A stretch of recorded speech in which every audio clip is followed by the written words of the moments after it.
Sur cette plateforme de géolocalisation. Allons donc conduire des engins lourds, ou plutôt voir comment de jeunes apprentis d'un centre d'incubation s'initient à la conduite de gros engins. Il s'agit en fait d'une phase pratique obligée d'ailleurs pour eux, pour préparer leur certificat de qualification au métier CQM. Plus qu'un simple parchemin, une véritable attestation d'opérationnalité à l'embauche. Rachad Moussa, Ernest Tétégou et Saint-Tiche Quimpon nous offrent ici une séquence démo. On les suit, ça se passe à Papa Votrou. Une occasion grandeur nature pour mettre à l'épreuve les acquis de quelques mois de formation théorique et pratique. À ce test pratique de conduite, des hommes et des femmes prouvent leur maîtrise au volant d'engins lourds utilisés pour la construction.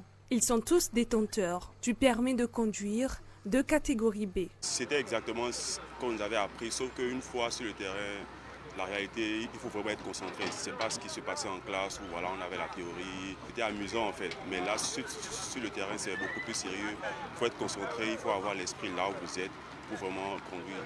Pour la pelle hydraulique, il y a 2 joysticks, il n'y a pas de volant. Donc, tu dois connaître les mouvements des 2 joysticks pour pouvoir bien conduire la pelle hydraulique. Pour la chargeuse, il y a un seul joystick et puis il y a un volant.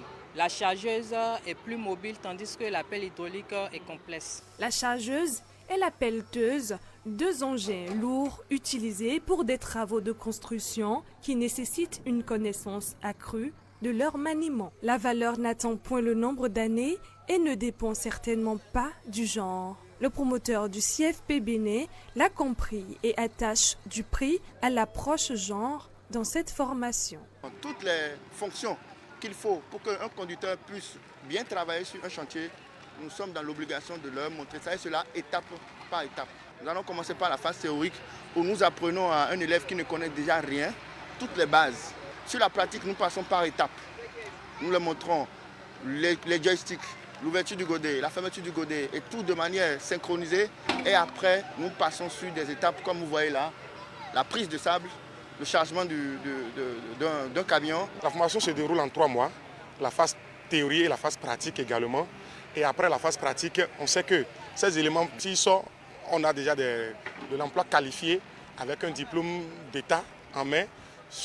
En bonne et due forme, ils doivent s'en sortir quand on voit le Bénin qui est déjà en chantier.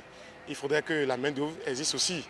Et tous ceux-là sont déjà prêts pour l'emploi. Plusieurs chantiers sont en cours d'exécution sur l'ensemble du territoire national et cette initiative pourrait bien se révéler utile pour renforcer la main-d'œuvre qualifiée sur les sites de construction. Allons vers un autre sujet où il est question de libérer la créativité des enfants. C'est l'idée derrière le salon de créativité et d'apprentissage par le jeu.